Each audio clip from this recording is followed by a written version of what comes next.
Okay, so we're at 2 o'clock, and I think this is going to be us today. So I just want to check, is anyone here for the first time?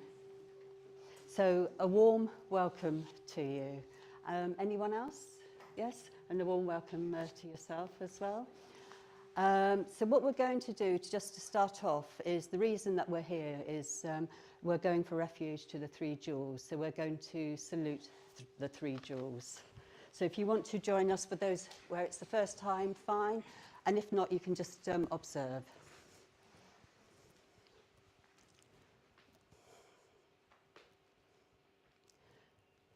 Namo Buddhaya.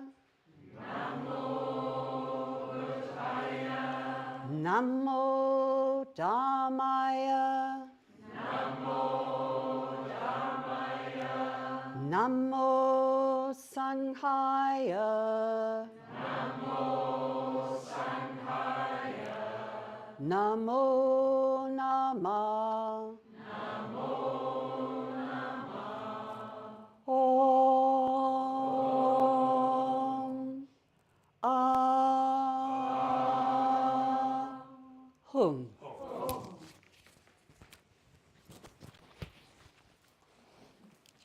Yes.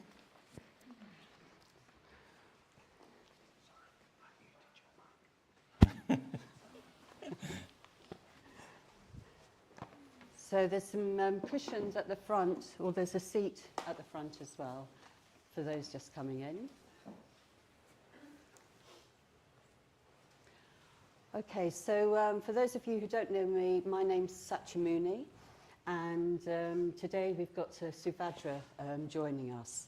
And we're on the second session of the series of 6 talks on the Teachers of Enlightenment, the Refuge and Respect Tree of Triratna.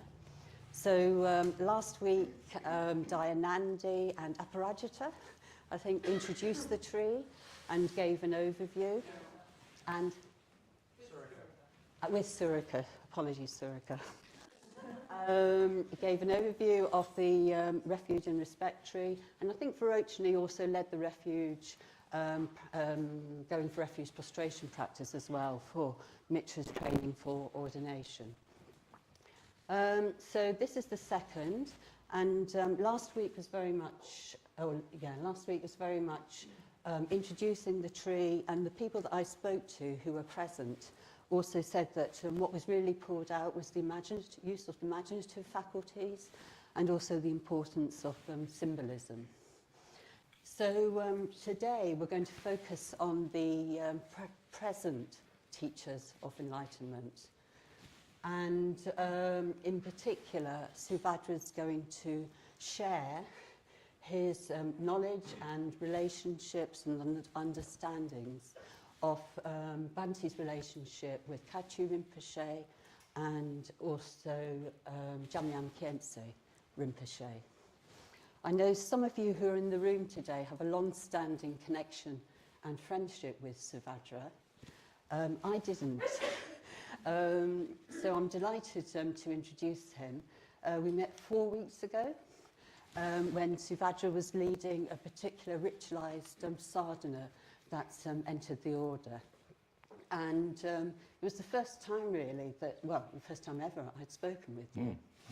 And I also made, or I asked if we could speak for about 45 minutes, just so I had a sense of Suvajra.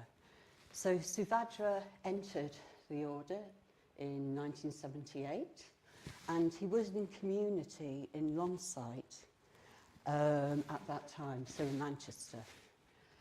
He then became chair of Manchester for 9 years. For 9 years, yeah. For 9 years, and then that chair was handed over to Moksha Priya. Then Suvajra went to Padmaloka with Subhuti to set up the men's training for ordination program. And you were there for about 5.5 years? 5 years. 5 years, great. Not quite sure where the half comes in. Yeah, it's the tweak. And then you then committed to India. And so with 16 years in India, so again, we don't know how our spiritual journey is going to unfold, do we? You know, so from Longsight to Pabnaloka to Norwich or Norfolk to India. You said you met Dilgo Piense, who's on the Teachers of the Present once, briefly. You met Chetio Sangha Dorje a number of times, and then also Dado Rinpoche. And you published a book in 1991 on Dado Rinpoche called The Wheel and Diamond. And then in response, Bhante asked you to get the story of Kachu Rinpoche. So that was over 30 years ago. And you have been 30 years in process? 30 years struggling to get the story, wresting the story from somebody's hands. Yeah, and so some of that will, I'm sure, come out in your kind of talk today. And you also trustee of the school that Dado Rinpoche set up, the ITBCI, the Indo-Tibetan Cultural Buddhist Cultural Institute. Buddhist Cultural Institute, until that was closed 2 years ago. So a long time, you know, kind of connection. And the last thing I want to mention is you went to live on Moksha Priya's land after India, thinking that he would retire and work. And then he was asked if he would be one of the primary carers and friends of Bhante in the last years of his life. And you were with Bhante for 5.5 years. That's where it is. Yeah, there was a half. For 5.5 years, through to the morning of his death as well. So I'm really delighted, A, to have met you and talked with you and been on retreat with you, and B, to introduce you today for this session. Thank you.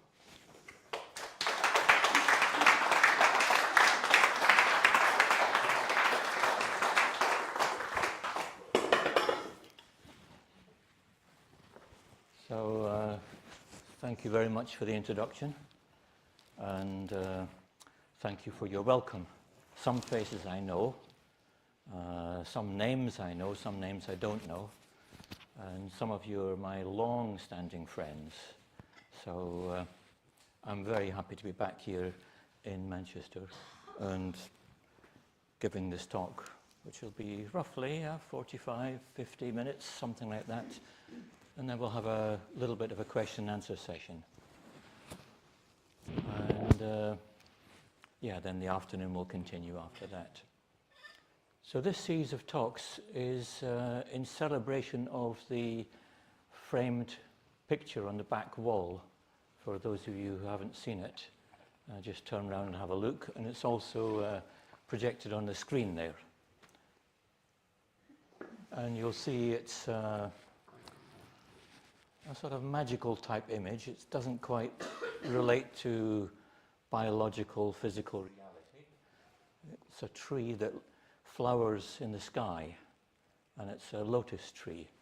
Lotuses don't usually, as far as I know, don't ever grow higher than this, but in imagination, of course, they can grow as high as you can possibly imagine. And this lotus tree has five separate blossoms, one in the center and 4 at each of the cardinal points. You can't see the 4th one on the image because it sits behind the central one, so you can't really see it. The one behind the central figure of the Buddha is the Dharma text, the teachings of the Buddha.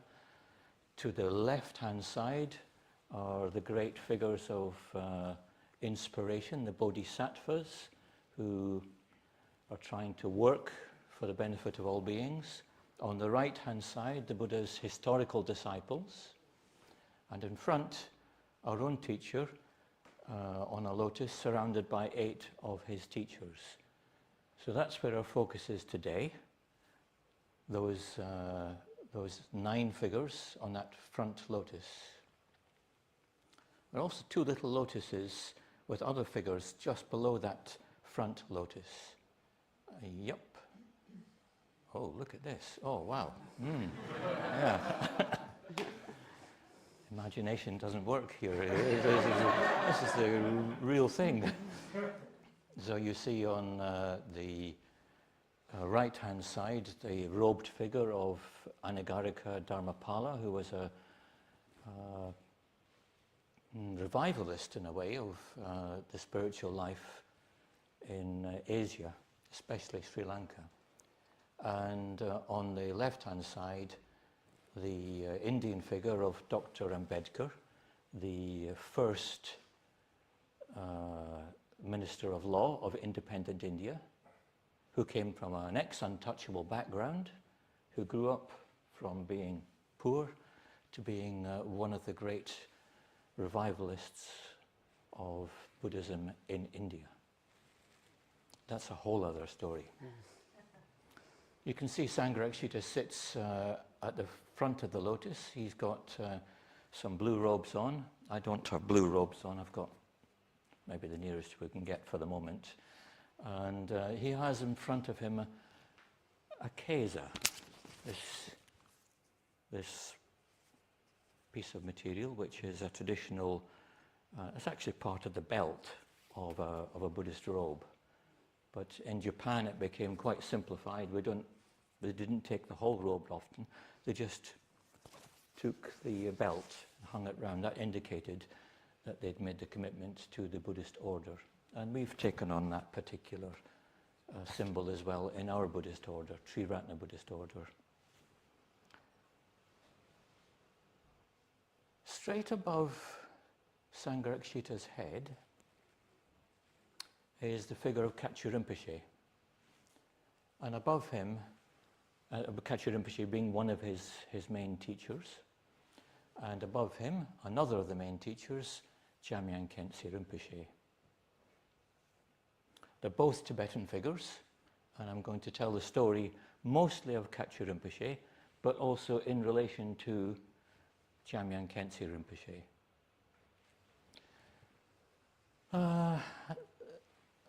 There'll be a number of takeaways from the story, but in a way I probably don't have to highlight them as I'm going through, but I might just mention towards the end of the story what is striking me about the story.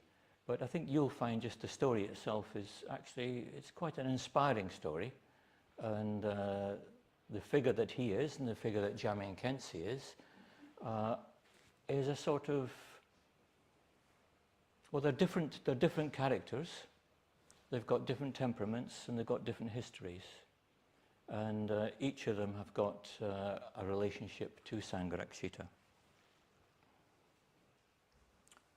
The older of the teachers, Jamyang Khyentse at the top, he was born in Tibet, I think around about 1896, lived through to 1959, and he was one of probably, if not the most renowned of all the teachers in Tibet of last century. So that's quite a figure.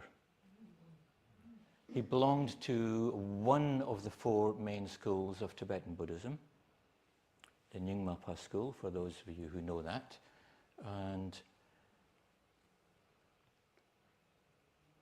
yeah, he had a whole number of disciples, but not just of his own school.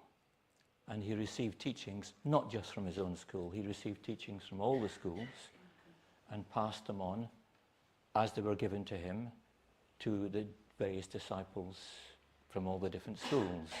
So he's really a figure who's non-sectarian, and his influence really, it spread really throughout the whole of Tibet, and in fact the influence of the non-sectarian tradition is spreading right down till today. So that's really through a couple of generations.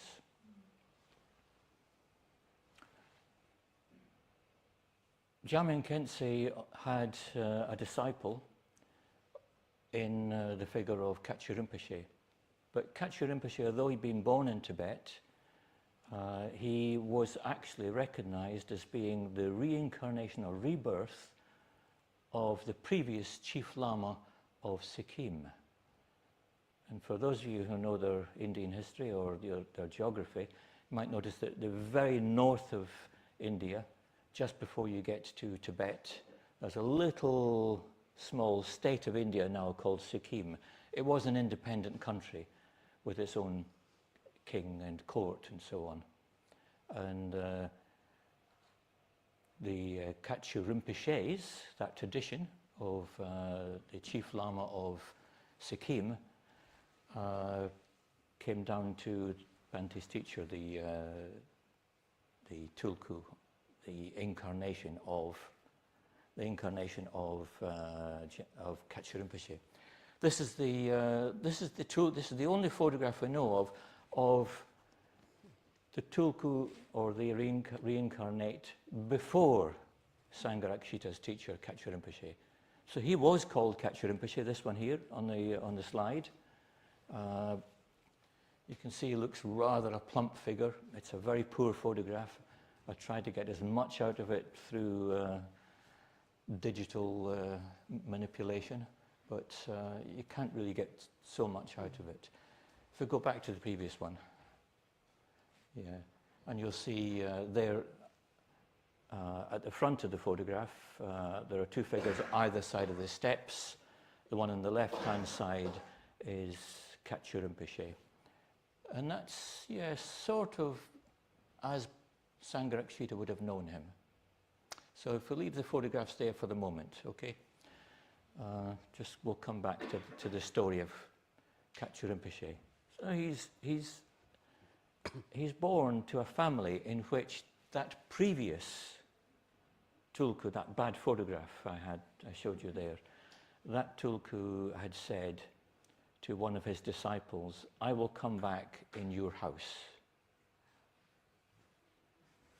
But then he died. So he died, but the family had a son, and the son was quite extraordinary. He seemed to show sort of interesting signs, and other very spiritual figures thought, this is probably Kachu Rinpoche, because he said he was going to come back. He died. It must be our young son. And so they recognized him as the incarnate, the rebirth of Kachu Rinpoche. And he was from then on called Kachu Rinpoche. He should really have gone at that point to be educated in central Tibet. The family said, no, he's a bit young. He's only 3 years old now, so let's wait a bit.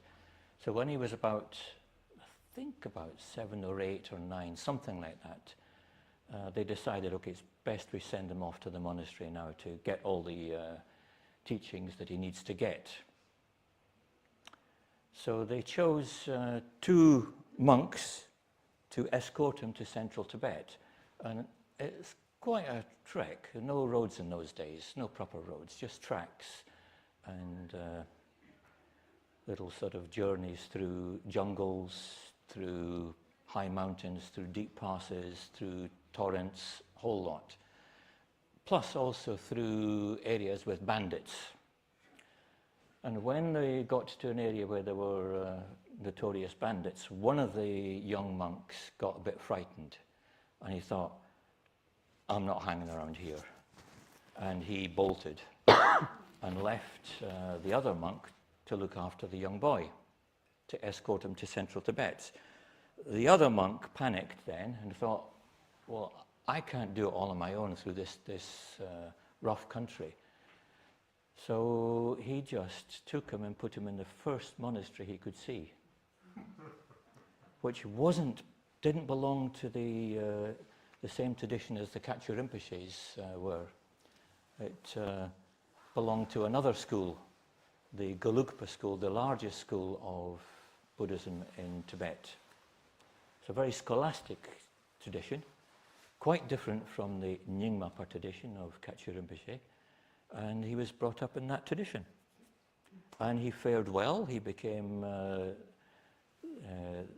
first of all, the chant leader of the whole monastery. It wasn't a giant monastery. It's probably just fairly small, maybe about 100 monks, something like that. But even so, a monastery of 100 monks is, we'd be happy with that. So he became the chant leader, and the chant leader has got the job really of keeping everything on track, because he has to know all the words, because if anybody forgets anything, then he's the anchor. Not just the conductor, he's the conductor and the principal violinist and the principal, this, that, and the other. So he keeps everything on track. Later on, he also became, he was about, I think 18 or 19 at that age. Later on, he became the chief manager of the monastery. So, he was, apart from the abbot himself, he was in charge of the monastery. And nobody in the Golokpa monastery didn't really know who he was. Some of them had heard he was supposed to be an important bigwig from the south, in Sikkim. But they just treated him as a Golokpa monk. However, the family who had sent him off to Tibet had sent messages to him in the main monastery in central Tibet, saying, "How is our lad getting on?" The reply seemed to have come back. When was he sent? He's not here. Got no idea. So then they panicked. The family panicked, and they sent out various people different directions to try and find where he was, and they found him, of all places, in this Golokpa monastery. So they told him, "Well, you have to come back. You're supposed to be the chief monk of Sikkim. Please come back with us."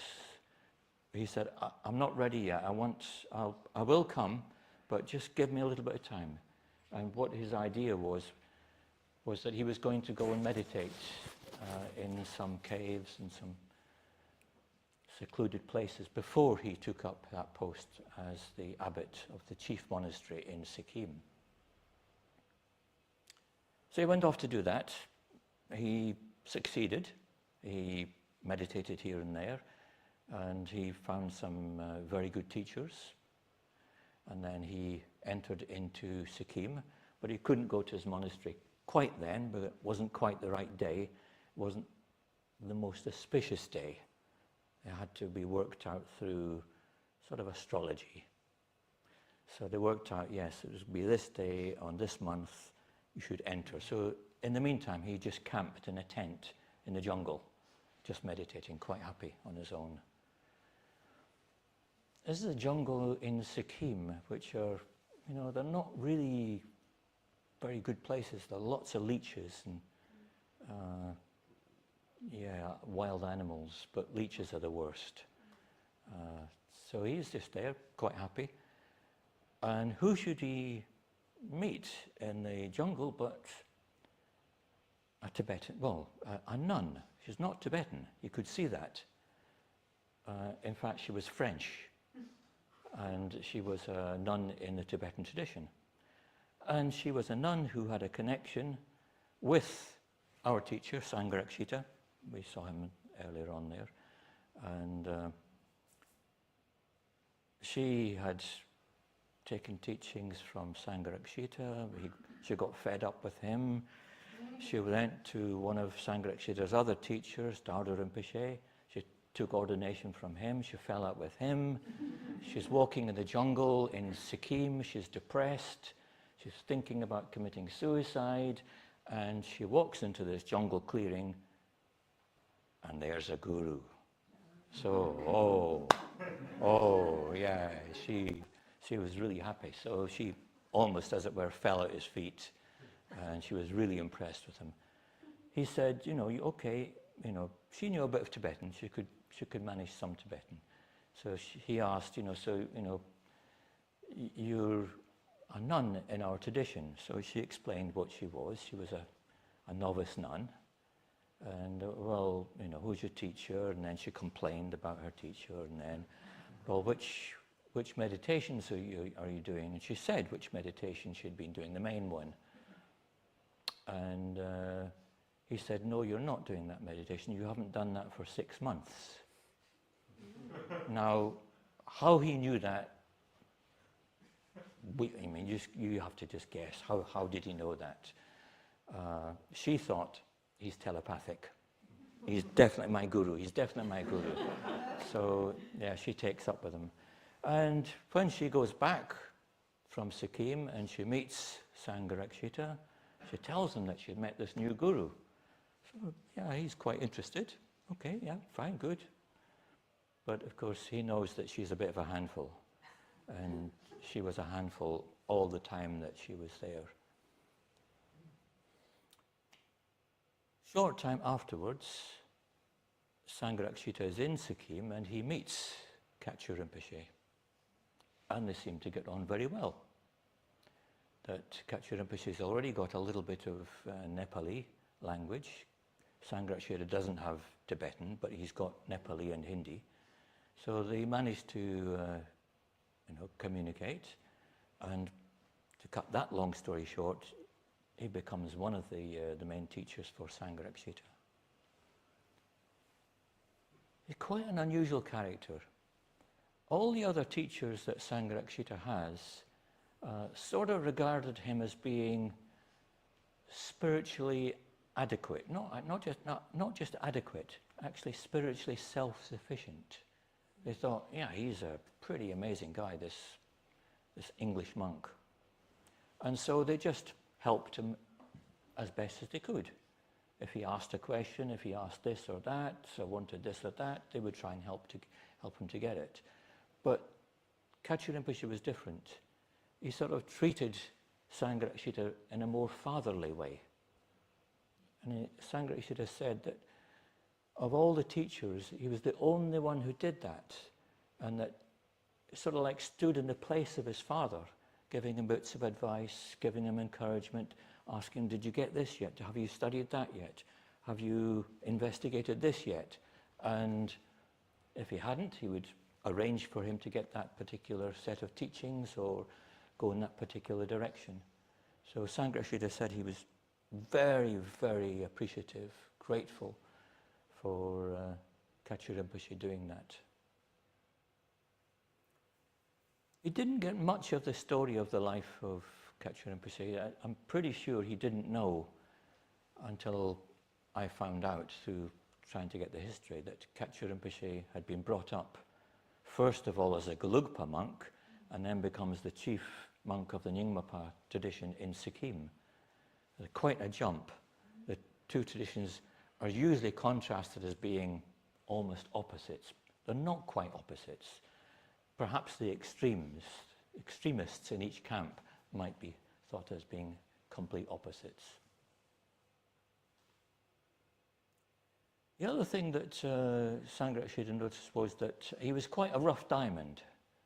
He wasn't very polished in his manners, quite an earthy sense of humour. I can sort of imagine. Also, he was very humble. I've got 3 little stories that were told to me by his nephew about his humility. First is that he was the chief monk of Sikkim, but that also meant he was the royal monk, like a chaplain, as it were, for the king of Sikkim. So he's the spiritual superior of the king, but actually the king is the king. So the king said, look, you need to do a certain amount of repair work to the royal monastery. So you should be fundraising for that. So Kachu Rinpoche went out around the town of Gangtok doing fundraising amongst the wealthy Buddhists. When the king heard about this, he was mortified. How dare he? How dare he go and ask for donations like that? He's not supposed to do that. He's my royal chaplain. He should be appointing his his servants to go and do the fundraising. That's the way it's done. So he was called to the palace, and the king really scolded him. And okay, Kachu Rinpoche, okay, I made a mistake. I'm so sorry. He apologized to the king. Of course, that's the way around it is. I asked the nephew, who apologized? Was it Rinpoche or the king? And the nephew looked at me and, well, the Rinpoche, of course, apologized. The king wouldn't apologize. That's not the way of it.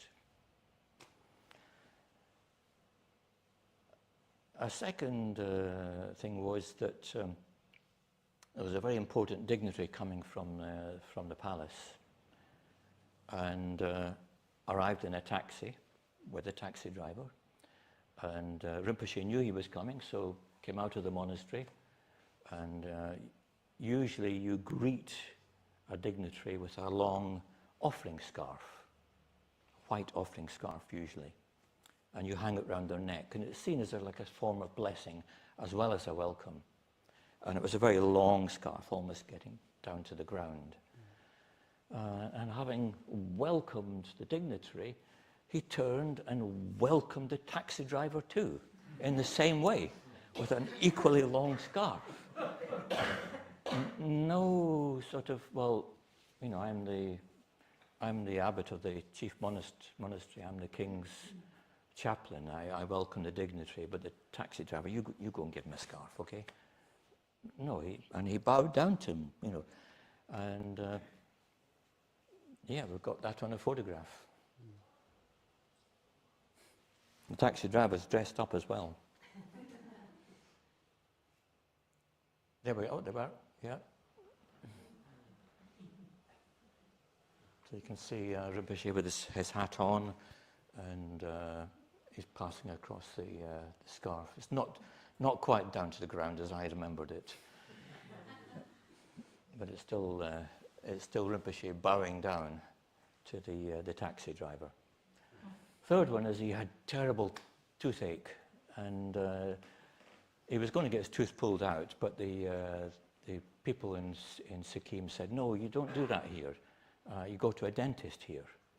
So he went to the dentist and was taken in, and the person who took them in, he thought that was the dentist. So out came the scarf, gave the scarf. Actually, it was the receptionist. Still, he had other scarves he gave the dentist as well. Yeah. So, you know, quite humble. There's the other one. Yes, of course. He was called to meet. I think it was the king. I'm not sure if it was the king or not now. He was called to have this meeting at a particular time, and he couldn't get a lift from the monastery, which is 6 hours, drive by jeep across the mountains into Gangtok, the capital, and couldn't get a lift. So there was a coal truck coming by, so he flagged the coal truck down and said, look, I need a lift to Gangtok. So I'm going to Gangtok, but the front of my truck is full of people, which is the system in India and Sikkim that the truck driver will hire out spaces to people who give 10, 15 rupees. So he said, you can go in the back if you want. So Rinpoche climbed up into the back of the coal truck, sitting on top of the coal, and was taken into Sikkim. And of course he was spotted, and the king got very angry and scolded him. You're my chief lama.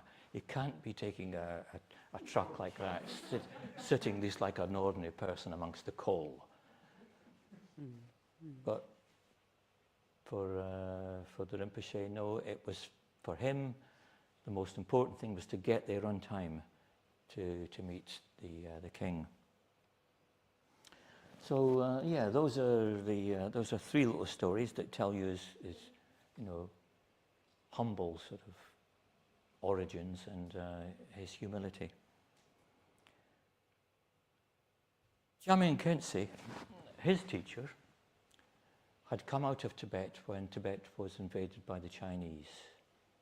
So when he came out, round about 1956, he became the teacher for Kachu Rinpoche. Jamyang Khyentse was quite a different sort of character. He was very, very famous right from the beginning and brought up in the best monasteries in Tibet. And he was, well, the word that Sangharakshita used was he was a polymath. He was a sort of expert and lover of all the subjects that came down, from Buddhism in India. So, the Buddhist scriptures, astrology, mathematics, arithmetic, geography, and another subject as well. Just to give you an example, when Sangharakshita first met Jamyang Khyentse Rinpoche, he looked up and said, "Do you know anything about dance?" And Sangharakshita said, "Well, I'm sorry, I don't know anything about dance at all." So Jamyang Khyentse said, "Well, I've been studying the commentaries that have come down to us of the Indian dance tradition, because as you know, we've got a dance tradition in Tibetan monastic Buddhism, where there are monks with dance rituals." So he said he was looking into the background of those as they come down from India. So he knew everything. He knew everything. And Jamyang Khyentse passed on lots of his teachings to Kachu Rinpoche. When Sangharakshita had met Jamyang Khyentse Rinpoche, he told Kachu Rinpoche, "I've met Jamyang Khyentse Rinpoche, a very, very astonishing man." And Kachu Rinpoche said, "Well, that's very auspicious. You should definitely get teachings from him. You should take initiation from him." But Sangharakshita was thinking, well, I've already got, a very long meditation practice from back 1, back 2, 3, no, oh, where's, yeah, oh, there. From Dudjom Rinpoche. Dudjom Rinpoche, the central figure there, standing at the very top. He said, "I've already taken teachings from him. I've got this long meditation practice. I'm doing Tara meditation from Chetal Sangye Dorje Rinpoche, plus my other duties and my other meditations." But Kachu Rinpoche really encouraged him. So he thought about it very carefully, and he thought, well, yes, I should take this opportunity. So Kachu Rinpoche said, "If you like, I will ask on your behalf." So Sangharakshita said, "Please do that." So when Kachu Rinpoche went to see Jamyang Khyentse again,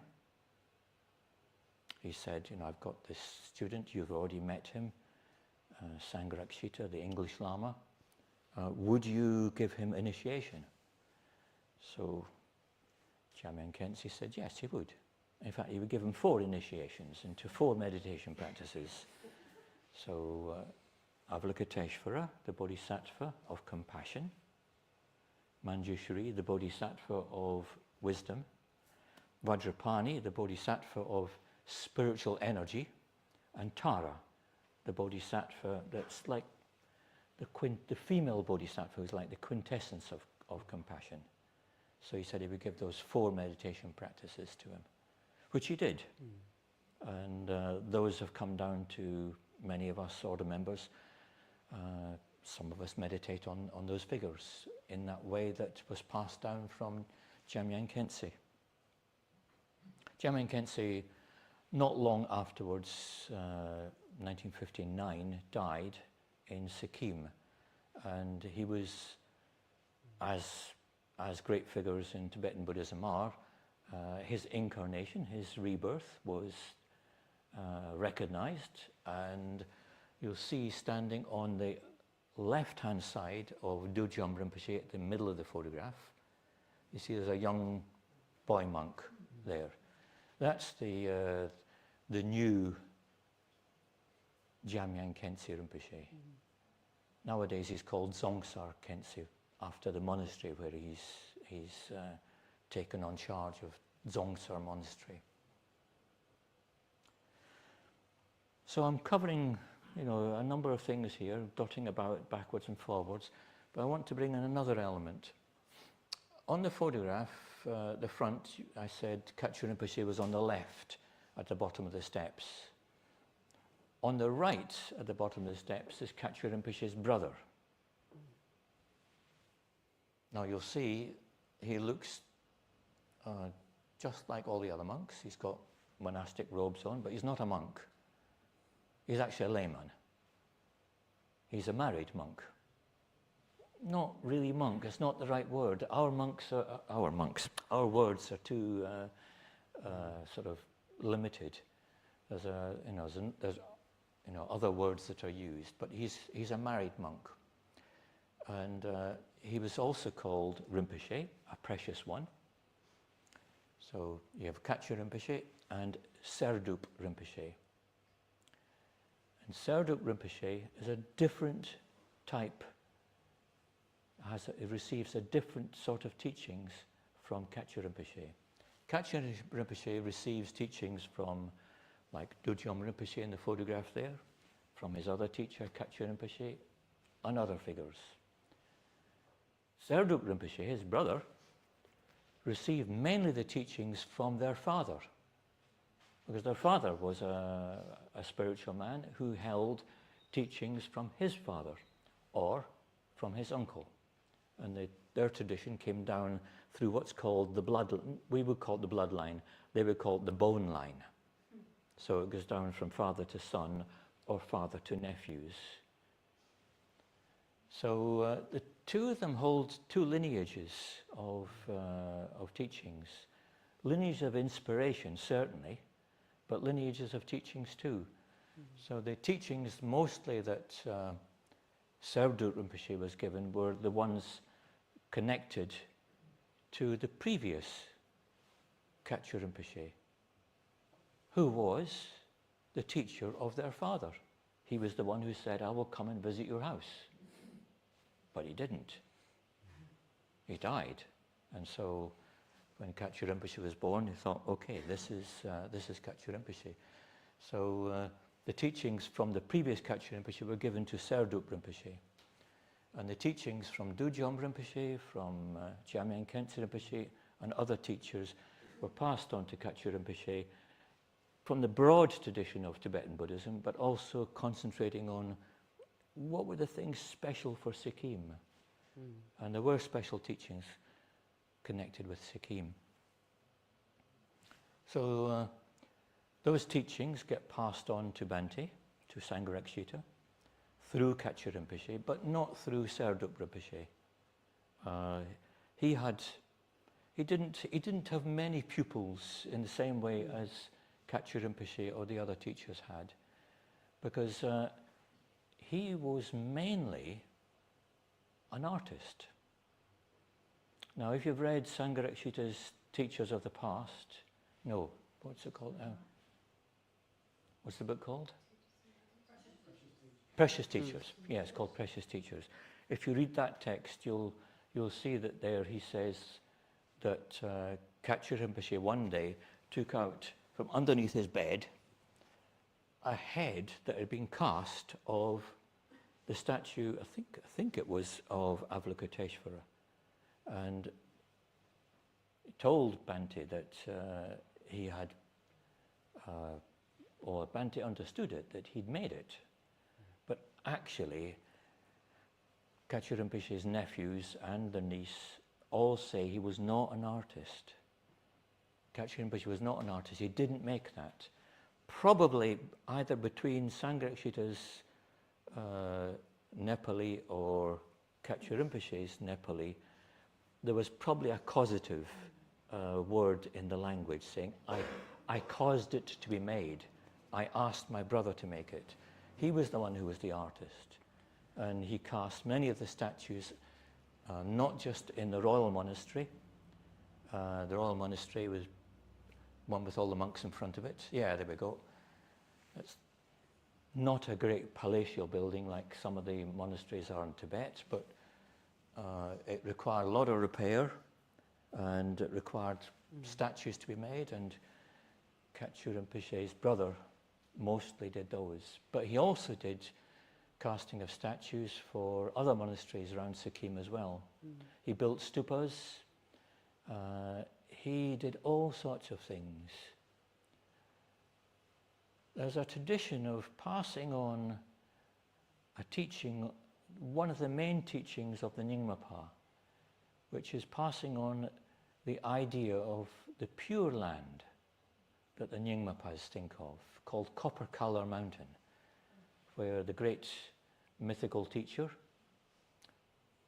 maybe historical as well, Padmasambhava, and we have a figure of Padmasambhava on the shrine here, on that little stand, that glass stand.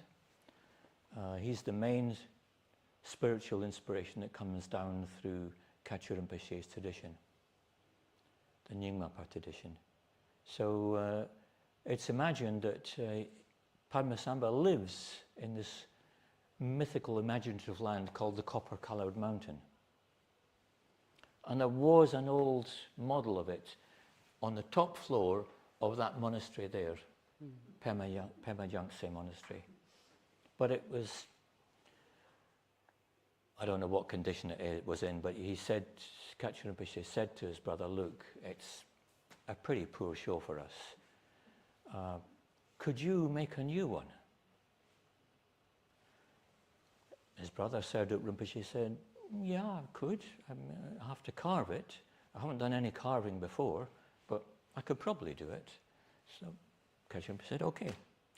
So he set about carving the model of Copper-Coloured Mountain, complete with its palaces, complete with its multi-floors, complete with a rainbow, complete with rainbows, complete with gods and goddesses dangling off the end of the rainbows. He carves a piece. When he finishes carving it, he paints it, and he throws it into an empty room, a storeroom. Carves another piece, throws it in, keeps on carving, and his nephews, Serduk Rinpoche's sons and daughters, or daughter, they think this is crazy. I mean, how can this possibly be built up into a pure land of the Copper-Coloured Mountain? Just keeps on carving for 5 years. And then one day he announces, okay, today's the day we're going to build it. So they go into the room, all the pieces are painted, there's been no plan, nobody's seen any measurements, nobody's seen any tape measures, nobody's seen any pieces of paper with lines and all that stuff. Yet it is built into a 14-foot high,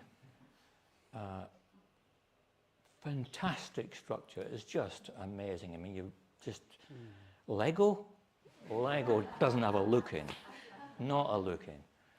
It's just magical. And I saw it probably about 20 years ago, and I met somebody just a couple of days ago who'd been and seen it. Or was it today even? Imagination. Anyway, it really is quite astonishing. And if we go back to that photograph with the monks on the steps, there's Dorjom Rinpoche. He's come to inaugurate that Copper-Coloured Mountain. And yeah, he said he would never go to Sikkim because it's too rough and too difficult a journey from where he was. But when he heard about this fantastic sculpture, definitely he was going to go. So he went and he took with him the young Jamyang Khyentse, another Rinpoche on the other side of him, another in front of him, and then the two Sikkim Rinpoches, Serduk Rinpoche and Kachu Rinpoche. So they do this consecration ceremony for it. And it's still there as one of the, well, it's counted as being one of the treasures of Sikkim, but it's certainly a treasure of India, and certainly a treasure of the the Tibetan Buddhist tradition. So we've had a little bit of the story of Kachu Rinpoche and Serduk Rinpoche. One's a family man. He's got sons and daughters. And Kachu Rinpoche doesn't. He's only got students. And if you go back, you'll see some of the students at the monastery. There we are. It's not a very big monastery. It's the royal monastery. It's they're quite a rough-looking bunch. The next photograph has got a slightly more close-up of it. They're quite a rough-looking bunch, but Kachu Rinpoche acts as, in a fatherly way to them and makes sure they get all the things that they need, and especially teachings. He gives a big teaching to them every year, specifically just to them. So yeah, one's a family man, but one's very much the monastic. One's an artist, but the other is a meditator. Kachu Rinpoche loves to meditate. And he didn't spend most of his time living in the monastery. A short distance down from the monastery, and the monastery is actually quite high up. It's quite a rough area to live, very cold. Yeah, if you as a Westerner, if you go there, you get out of breath going up to the monastery. It's quite high. So he lived a bit lower down in a small, old building connected with the old palace of Sikkim. And he used to meditate on his own or with just one attendant. The attendant told the story that there used to be mice coming into the meditation room, and it would drink the water on the water bowls on the shrine. And seems like somebody's got a similar story there, is it? Yeah. And also, if there was rice in one of the bowls, the mice would steal the rice. Rinpoche would catch the mice, and he'd put little blessing cords, little red cords around their neck, and he'd keep them in a jar for 2 or 3 days and watch them. And he'd say, they're just like human beings, they wash their face and they groom themselves. And so he used to take them some distance and then let them go. One day a mouse came back. Oh, one of our mice came back. It must be a monk that, that's got reborn as a mouse, and now it's come back for more teachings. That's the way it's thought. Yeah.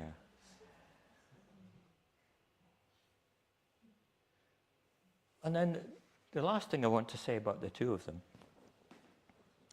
was they're brothers, Kachu Rinpoche and Serduk Rinpoche. They're brothers. And they work together as a team.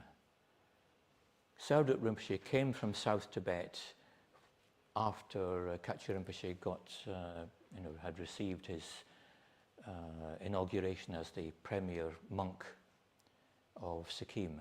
So he decided he would go and work with his brother in Sikkim. So he left Tibet and set up in Sikkim. He had his own house, again lower down from Pema Yungtse, in a slightly separate place, where there was a piece of land that they had. And the two of them worked together. Kachu Rinpoche would meditate, would teach. Serduk Rinpoche would build stupas, he would build statues, he would sculpt things. He did several shrines after he'd learned how to sculpt.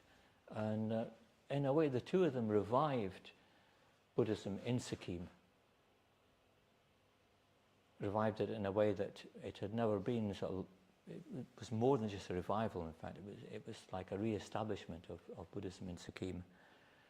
And they were the two main monks, really, of Sikkim the two main teachers of Sikkim until all the great lamas came out of Tibet.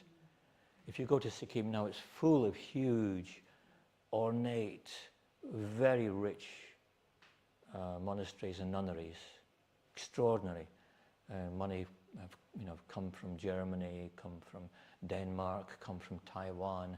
They built so many things, and so many teachers there now. But it wasn't like that when Kachu Rimpoche and Serduk Rinpoche started up, there were basically just the two of them and a few other main monks. But now it's one of the strongholds of Tibetan Buddhism outside Tibet. And interesting to think of them working together as brothers their whole life. Just like a team. That the most important thing, the thing that drew them together was their commitment to teach Buddhism and revive it in Sikkim.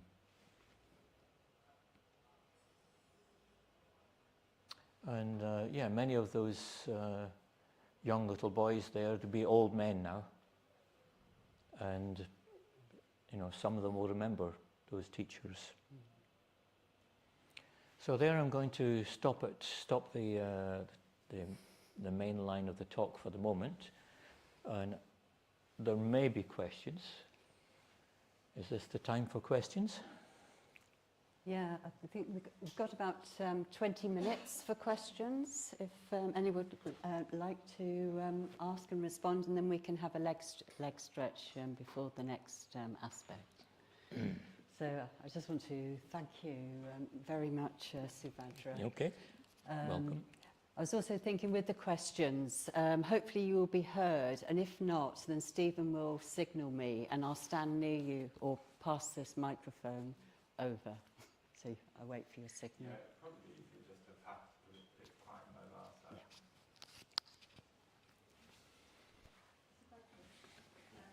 So you're going to say something about your own reflections, about the main thoughts about the whole stories as well.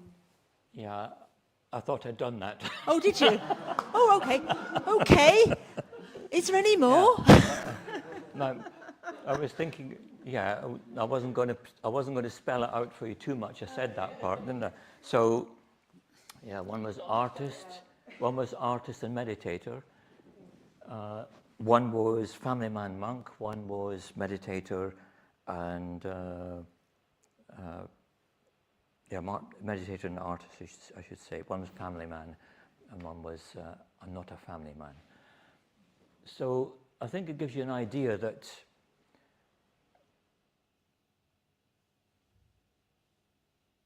Buddhist practitioners are not all of one type. That they come in different sizes and shapes, and they come with different temperaments. So, like, you know, we have our fair share of artists in our own Buddhist movement. Painters, like Chintamani has painted this Refuge Tree painting, of which that's a copy. We've got poets. We've got people who are writers of novels and people who are writers of Buddhist texts. So we've got a fair share of those. We don't have so many scientists, and I think you maybe remember that I was on a retreat recently where we had the theme of the retreat being Buddhism and science. And yeah, several people were really delighted. At last we've got a forum. Some of them even had been shy about saying they were Buddhist and they were a scientist, and had kept the two departments a bit separate. So actually Buddhists come in all sizes and shapes, and the inspirations can be many and wonderful. You know, we have healers, we have yoga teachers, we have body-wise and breathworks. So yeah, that was one of the main takeaways I got there. But also working together under an ideal. So two brothers working for the same thing, but not getting in each other's way, supporting each other. And you know, what always keeps them together is the Dharma over and above them.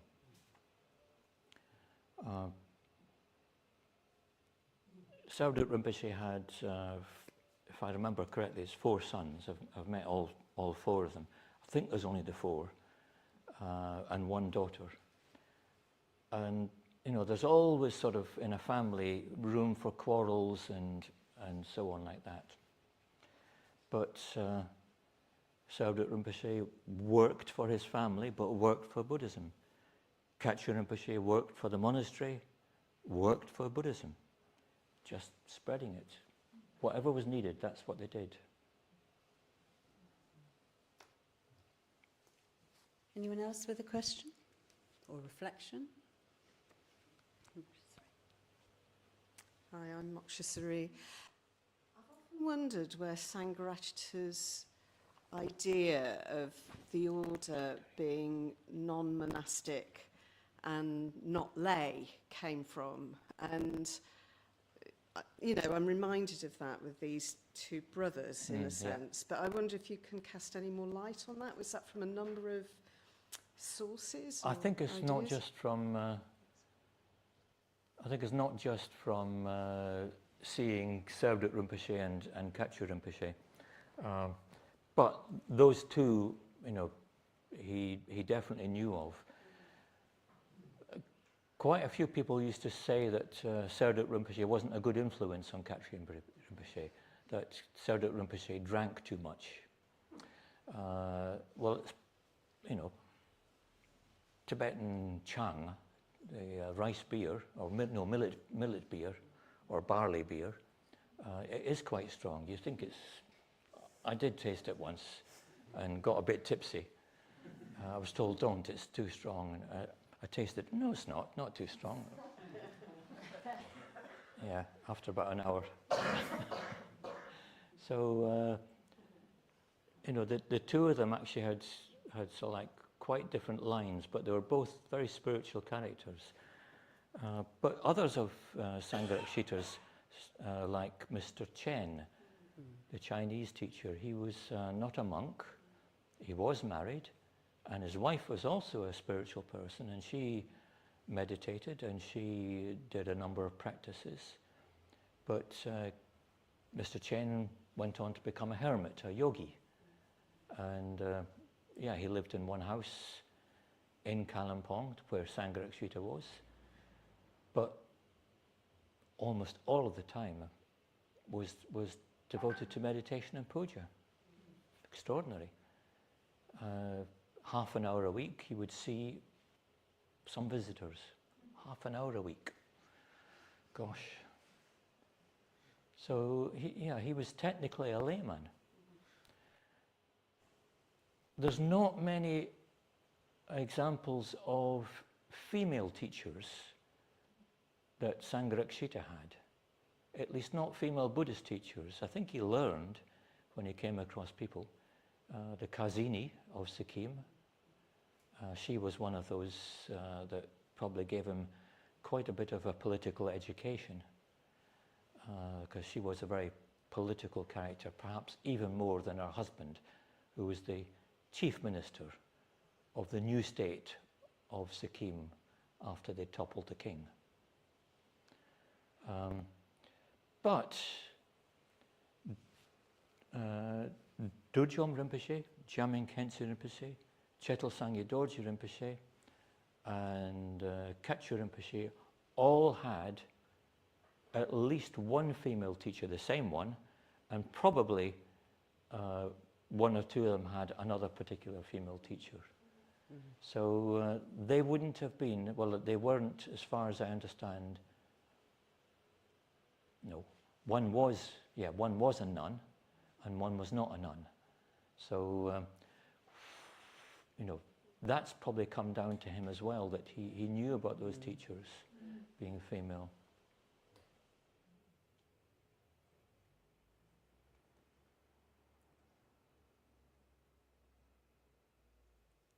But I know he met all sorts of people in his time in the Far East. And when he came back to London, and he started teaching Buddhism in Hampstead Buddhist Vihara as a monk, yeah, he had lots of women and men coming to his teachings. And later, when he started the Friends of the Western Buddhist Order, which became our Triratna, yeah, there were women there right from the beginning. Right from the beginning, he thought, no, it's got to be equal. It's got to be both. Both take the same set of precepts. And I think he probably learned as much from Dr. Ambedkar in this respect as from anybody else. That there has to be something that unites all the Buddhists, male and female, monastic and non-monastic. What could it be? Well, the precepts are the things that very often separates us. So he thought, no, the precepts shouldn't be a set of precepts for women and another set for men, and the women have got more precepts. They've got more rules than the men. No. You know that we take 10 precepts as members of the the Triratna Buddhist order, and the women take the same precepts. No difference between us.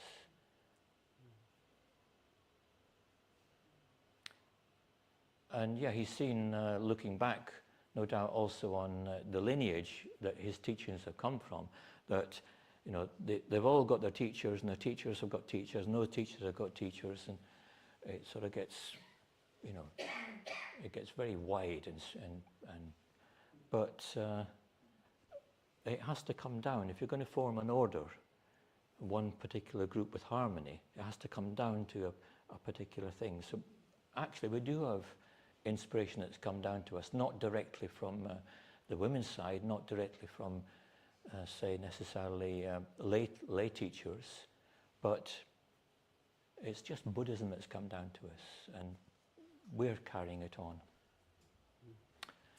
I'll just say something else before you pass on.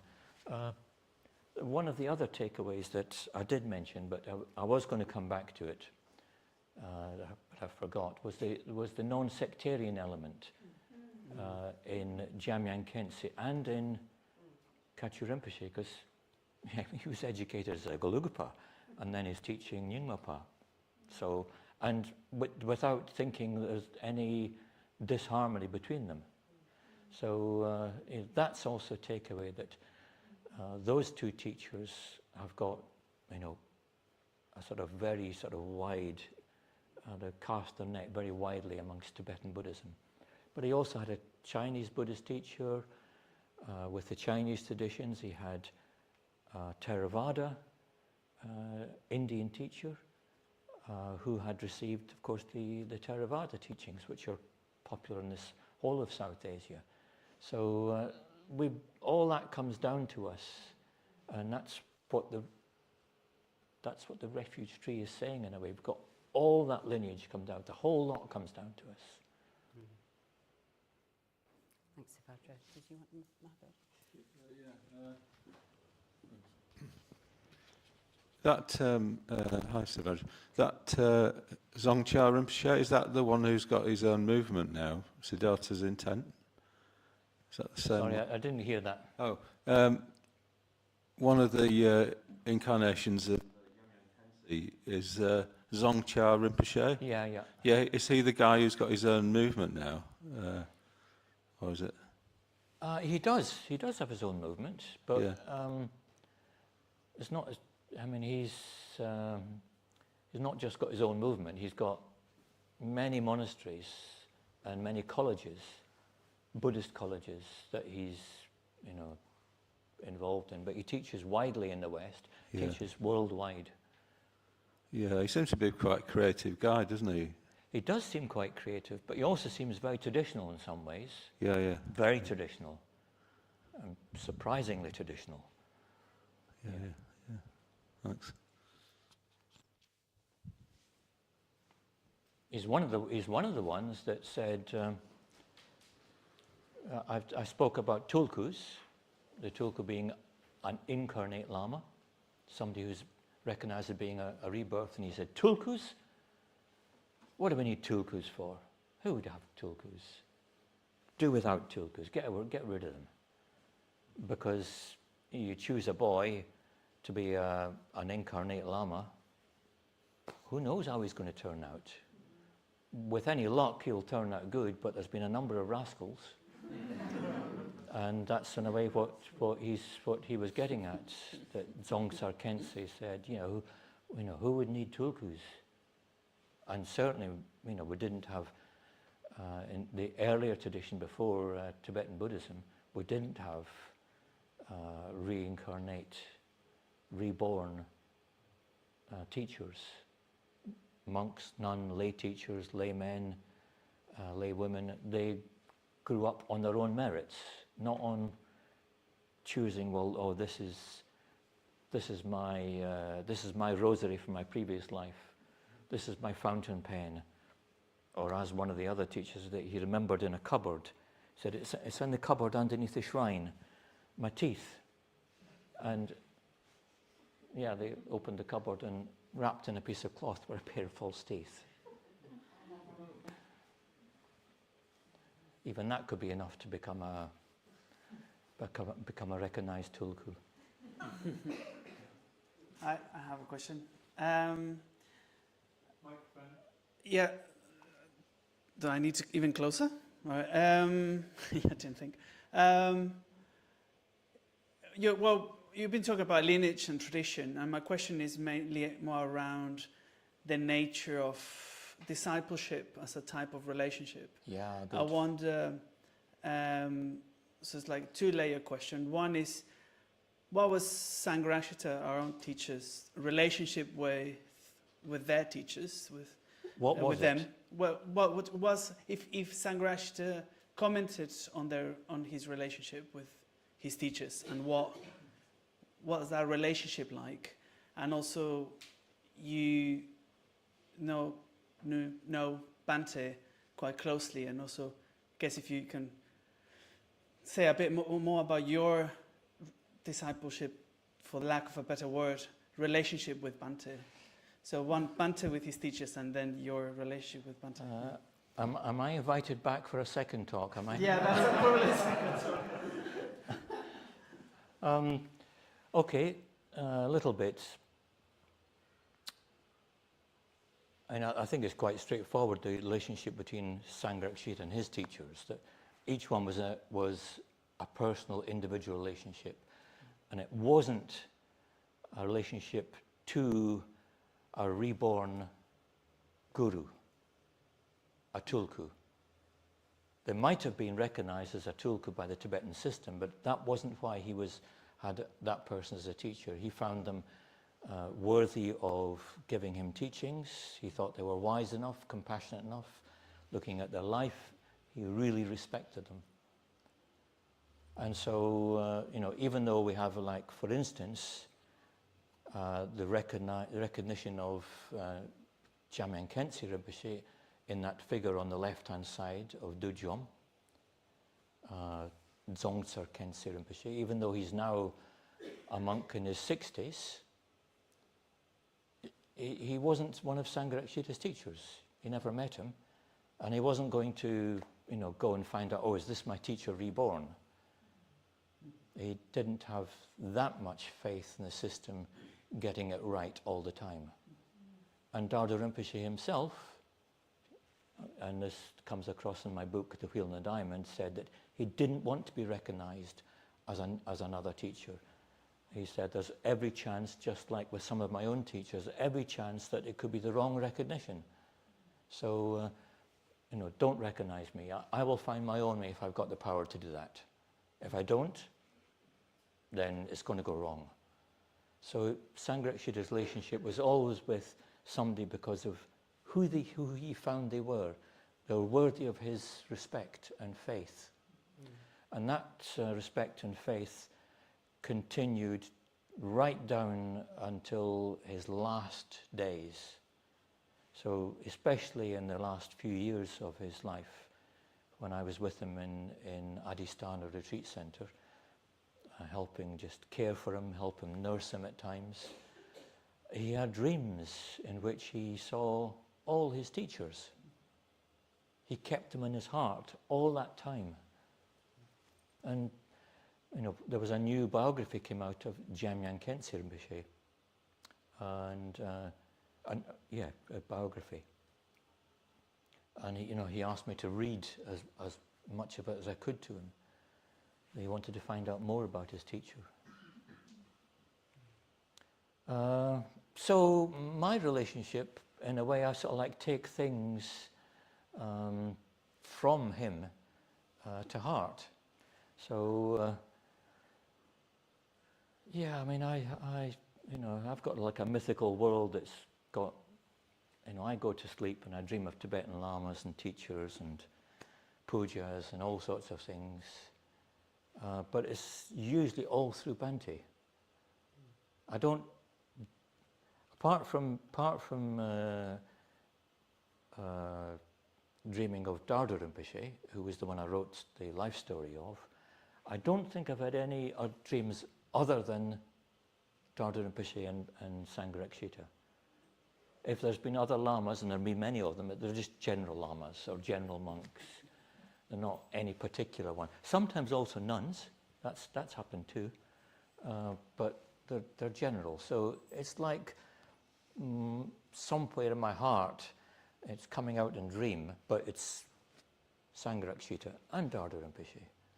So it's because I met them and they changed my life.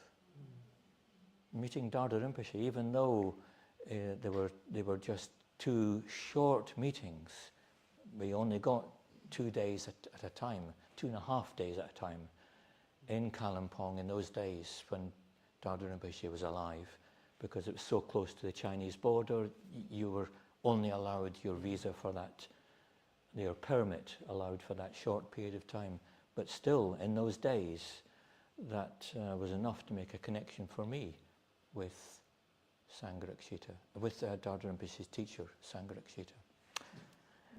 With Sangharakshita's teacher, Dharma Rinpoche. Get it round the right way. Yeah. Thank you. We've got time for one more question, if anyone has a question.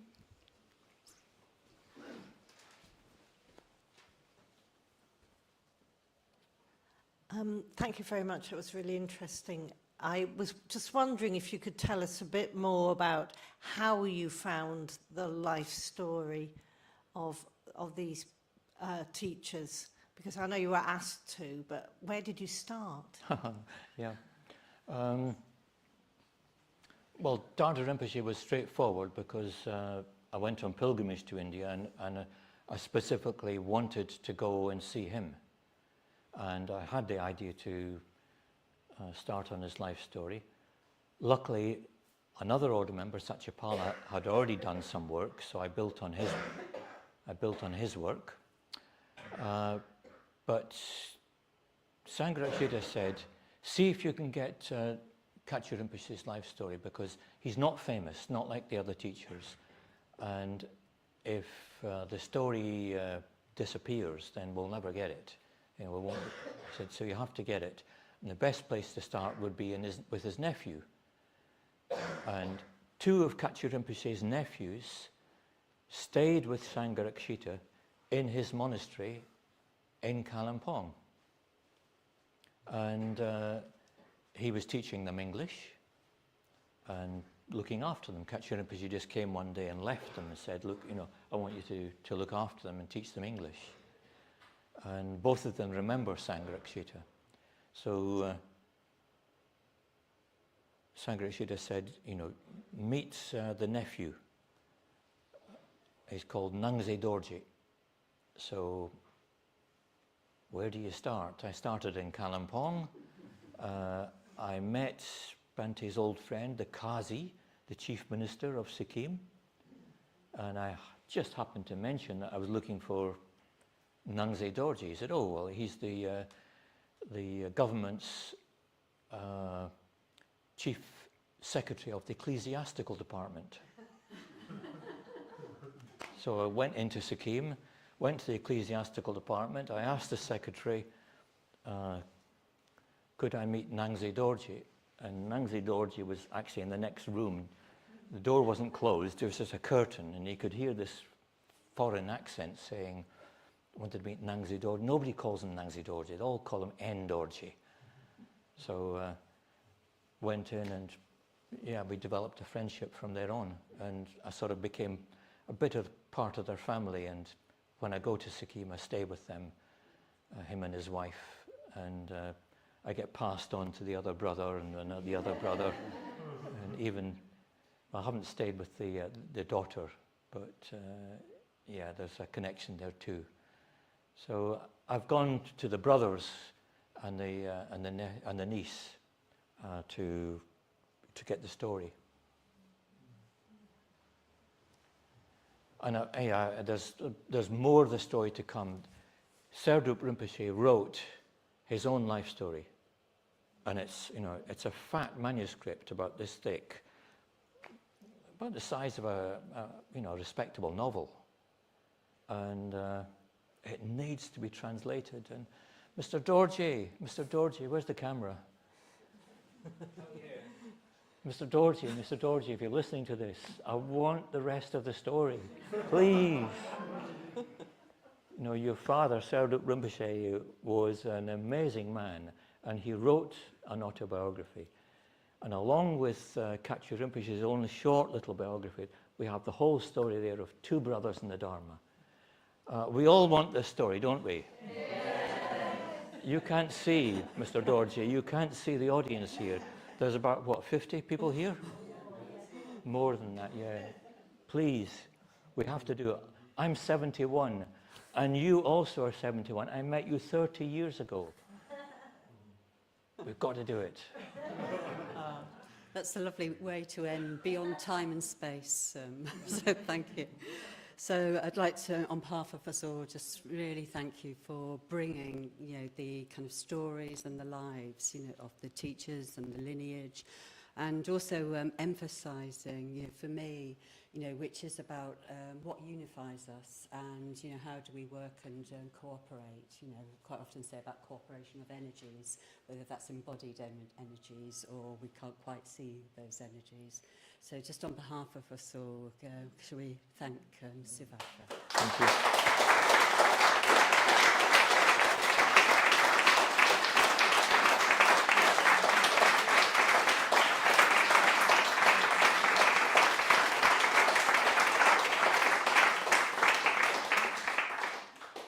Okay, so we're going to have a 5-minute leg stretch, and if you want, we've had a lot of words, and those words will settle in as well, but I thought we could have a short puja to the Lord of the Copper-Coloured Mountain, Padmasambhava, and I've tried to choose a puja which also relates to the Refuge Tree as well.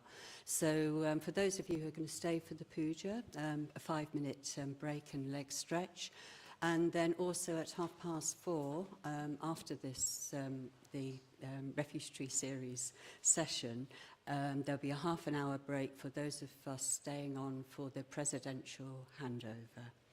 So I think that's in terms of announcements. So once Again, the name of Suvajra's book. The Wheel and the Diamond. The Wheel and the Diamond. And there will be another book arising, manifesting out of the ether in, how long will that be? Which one? About the two brothers. I don't know. Let's hope. I'm going to try and get it in this next year. Yeah. No, thank you. I'm not getting younger. Okay, so a 5-minute break for those of us staying.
wanting to connect with each other.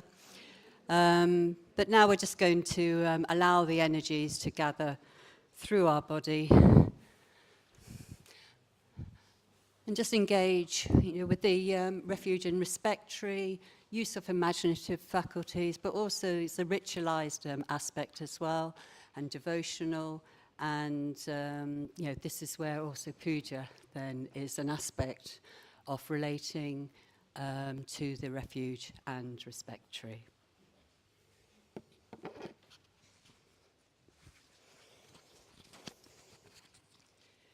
So we're going to do a puja to Padmasambhava, which is an edited version of one by Dhiramati. So there are 7 sections. We'll have... I've forgotten your name now. Vishankar. So Vishankar will chant the Padmasambhava mantra after the first section, worship.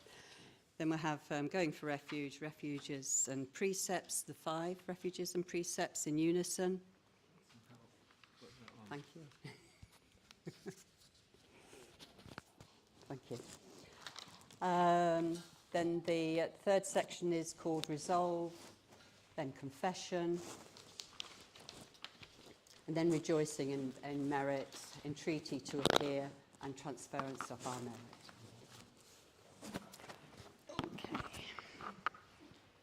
Okay. So just taking a moment to settle, to connect, supported by the earth, but also by the sky and space.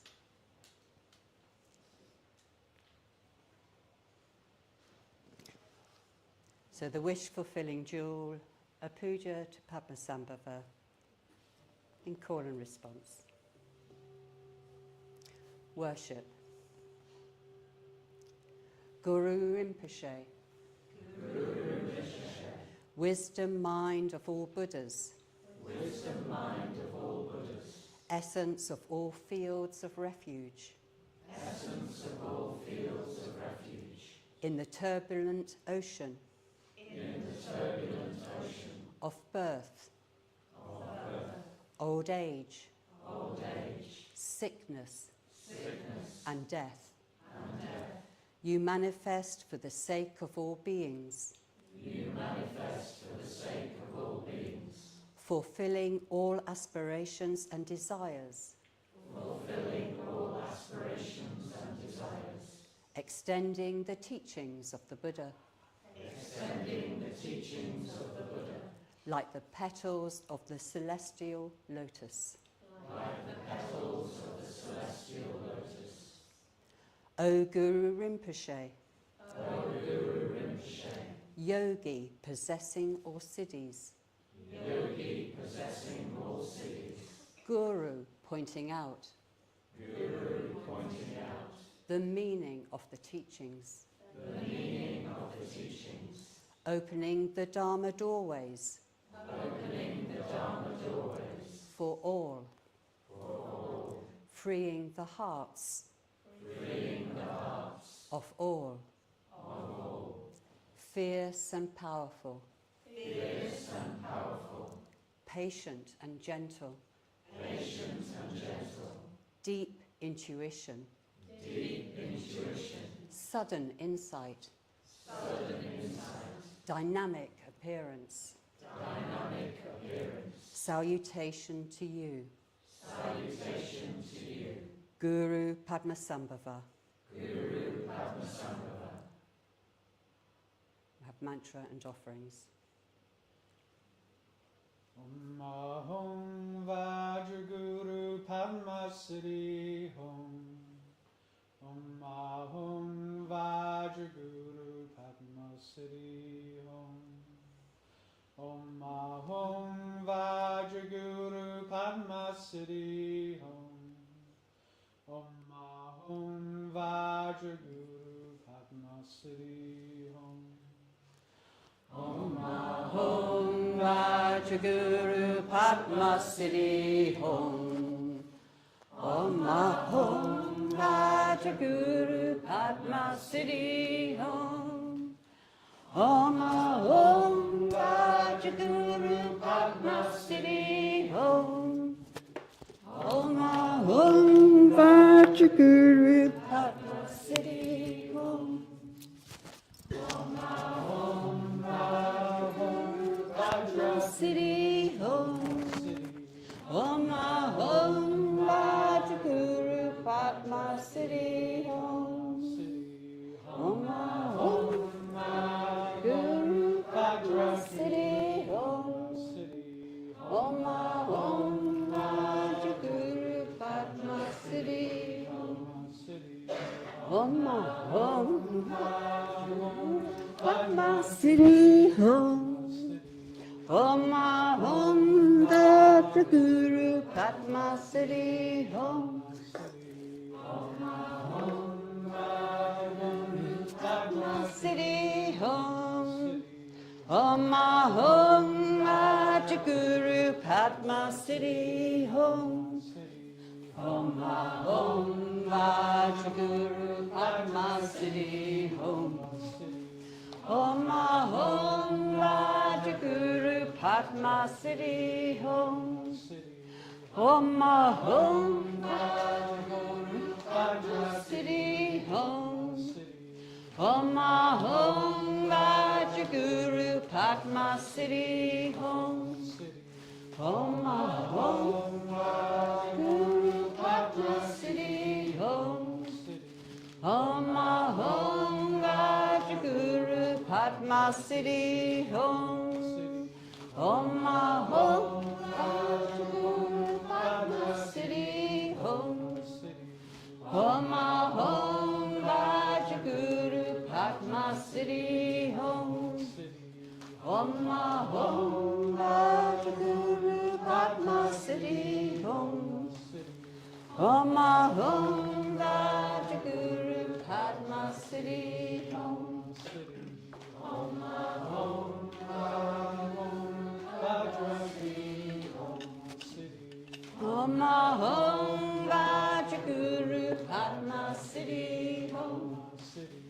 Om Ahom Vajraguru Padma Siddhi Om. Om Ahom Vajraguru Padma Siddhi Om.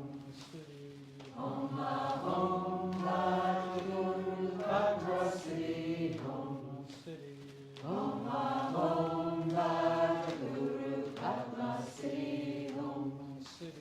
Om Ahom Vajraguru Padma Siddhi Om. Om Ahom Vajraguru Padma Siddhi Om. Om Ahom Vajraguru Padma Siddhi Om. Om Ahom Vajraguru Padma Siddhi Om.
Going for refuge. To you, Padmasambhava. To you, Padmasambhava. Lord of light. Lord of light. Who shows the way. Who shows the way. I go for refuge. I go for refuge. To you, Guru. To you, Guru. Who opens the heart's path. Who opens the heart's path. I go for refuge. I go for refuge. To you, fearless one. To you, fearless one. Who pacifies all obstacles. Who pacifies all obstacles. I go for refuge. I go for refuge. To you, awakened one. To you, awakened one. Who cuts through confusions. Who cuts through confusions. I go for refuge. I go for refuge. To you, compassionate one. To you, compassionate one, who gives with love, who gives with love, I go for refuge. I go for refuge. In unison. Namo tassa bhagavato arahato samma sambuddhassa. Namo tassa bhagavato arahato samma sambuddhassa. Namo tassa bhagavato arahato Samma Sambuddhassa. Buddhaṃ saranang gacchami, Dhammaṃ saranang gacchami, Sanghaṃ saranang gacchami, Dutiyampi Buddhaṃ saranang gacchami, Dutiyampi Dhammam saranang gacchami, Dutiyampi Sangham saranang gacchami, Tatyampi Buddham saranang gacchami, Tatyampi Dhammam saranang gacchami, Tatyampi Sangham saranang gacchami. Panatipata veremini sikkhapadam sammadhiyami. Adinadana veremini sikkhapadam sammadhiyami. Kamesu mechachara veremini sikkhapadam sammadhiyami. Musavada veremini sikkhapadam sammadhiyami. Suramerya majja pamadatana veremini sikkhapadam sammadhiyami. Sadhu, sadhu, sadhu. With deeds of loving kindness, I purify my body. With open-handed generosity, I purify my body. With stillness, simplicity, and contentment, I purify my body.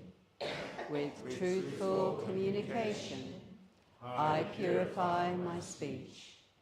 With mindfulness clear and radiant, I purify my mind.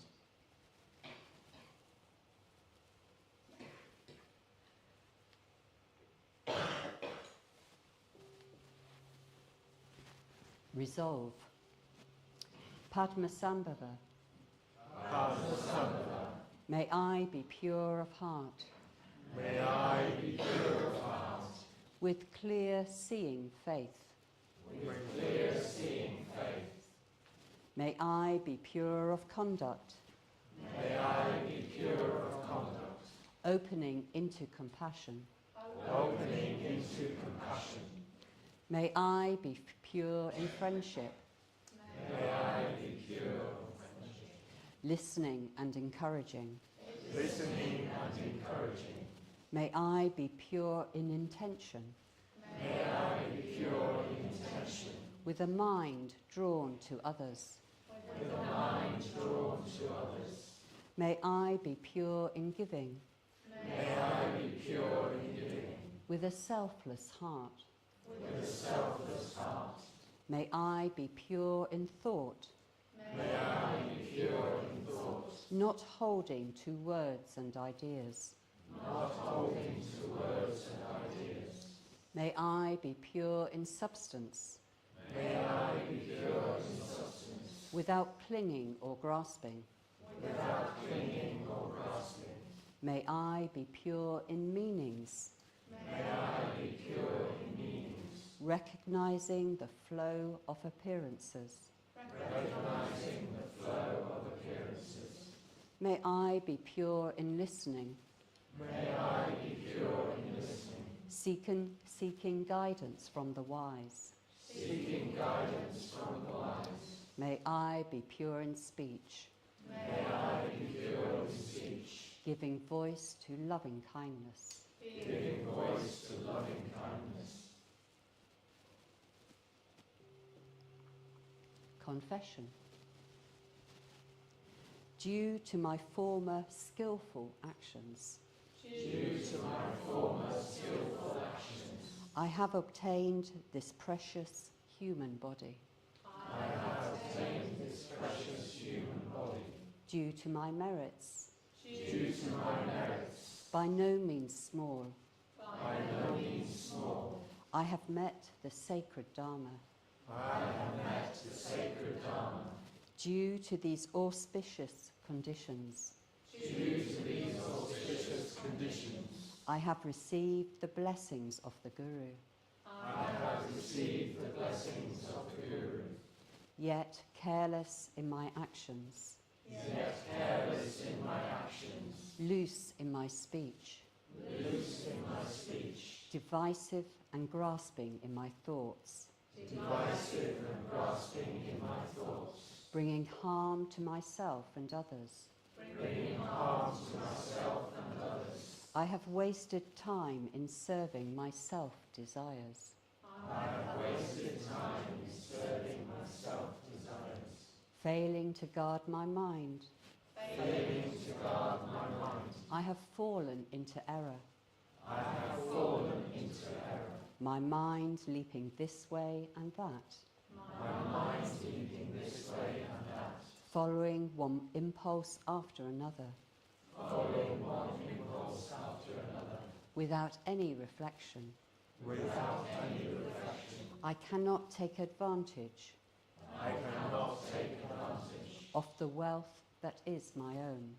Of the wealth that is my own. With shame and regret.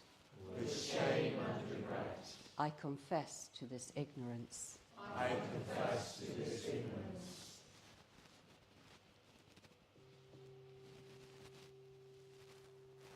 Rejoicing in merit. I rejoice. I rejoice. In the three jewels. In the three jewels. I rejoice. I rejoice. In the great practitioners of the past and present. In the great practitioners of the past and present. I rejoice. I rejoice. In the boundless compassion. In the boundless compassion. Of the Buddhas and Bodhisattvas. Of the Buddhas and Bodhisattvas. I rejoice. I rejoice. In the transforming power of meditation. In the transforming power of meditation. I rejoice. I rejoice. In the unfluctuating truth of impermanence. In the unfluctuating truth of impermanence. And emptiness. And emptiness. I rejoice. I rejoice. In the diamond world of truth. In the diamond world of truth. I rejoice. I rejoice. In the potential for enlightenment. In the potential for enlightenment. In all beings. In all beings. I rejoice.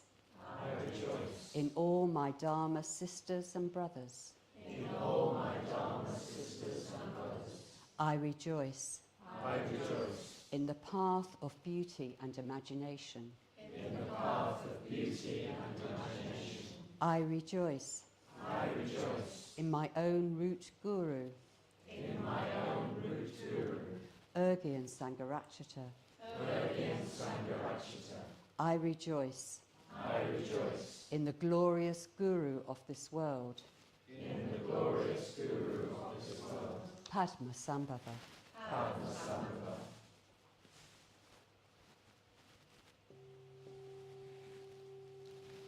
Entreaty to appear. Celestial King. Celestial King. Powerful magician. Powerful magician. Fearless warrior. Fearless warrior. Passionate lover. passionate lover, Padmasambhava, Padmasambhava, universal, universal, perfect activity, perfect activity, synthesis of all paths, synthesis of all paths, majestic, majestic, radiant, radiant, wish-fulfilling jewel, wish-fulfilling jewel, Padmasambhava, Padmasambhava, I prostrate in devotion before you, I prostrate in devotion before you, Padmasambhava, Padmasambhava, beyond all measure, beyond all measure, beyond all praise. beyond all praise. Please appear before us now Please appear before us now and bestow your blessings. and bestow your blessings. Om Ahung Vajraguru Padma Siddhi Hum. Om Ahum Vajraguru Padma Siddhi Hum. Om Ahung Vajraguru Padma Siddhi Hum. Om Ahum Vajraguru Padma Siddhi Hum. Om Ahung Vajraguru Padma Siddhi Hum. Om Ahum Vajraguru Padma Siddhi Hum.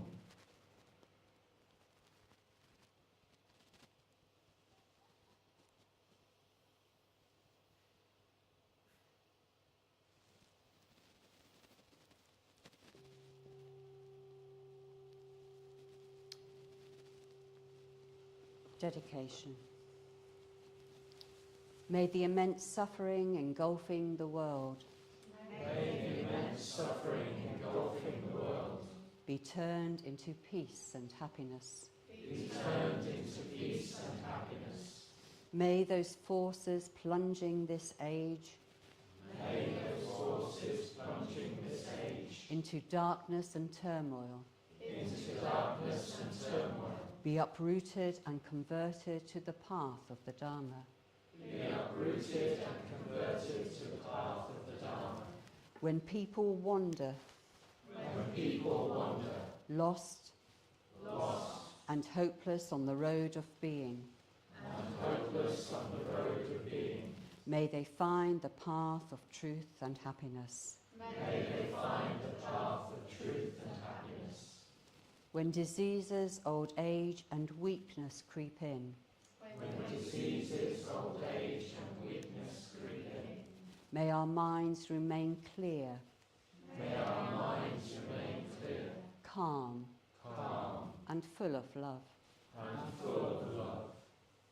When we are attacked, When we are attacked, abused and injured by others, abused and injured by others, may our minds be without fear or anger, may our minds be without fear or anger, and may the terror of such cruelty and greed be dispelled.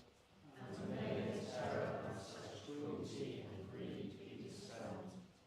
O Guru Rimpoche, O Guru Rinpoche, following your example, following your example, may I never tire of accomplishing the benefit of others, may I never tire of accomplishing the benefit of others, and through the great wave of love and compassion, and through the great wave of love and compassion, may I and all beings be reborn may I and all beings be reborn in the Pure Land in the Pure Land of the glorious copper-coloured mountain.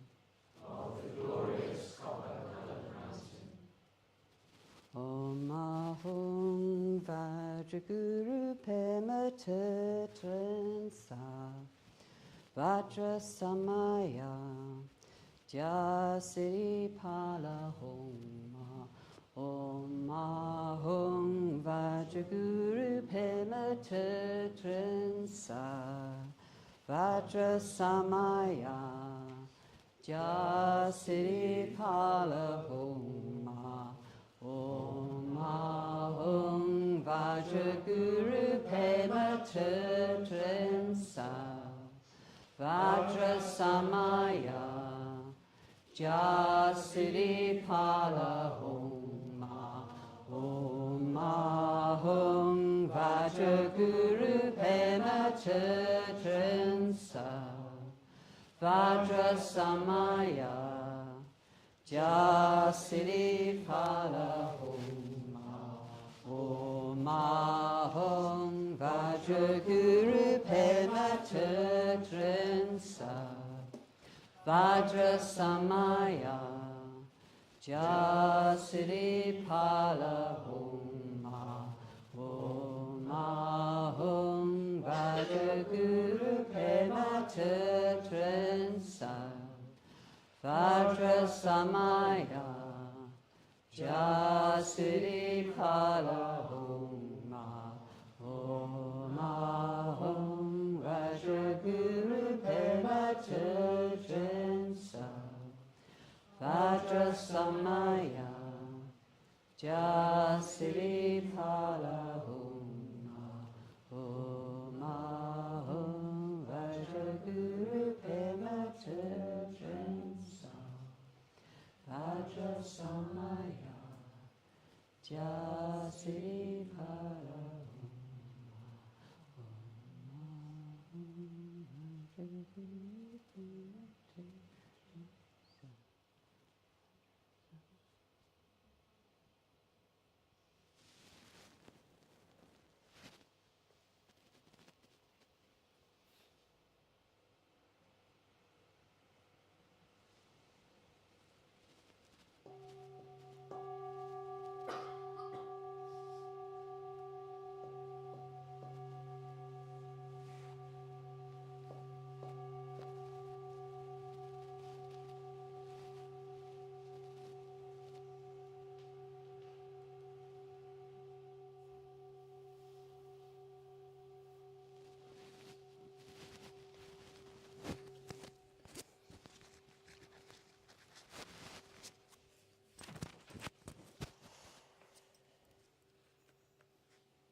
So we have 25 minutes till the next session on the presidential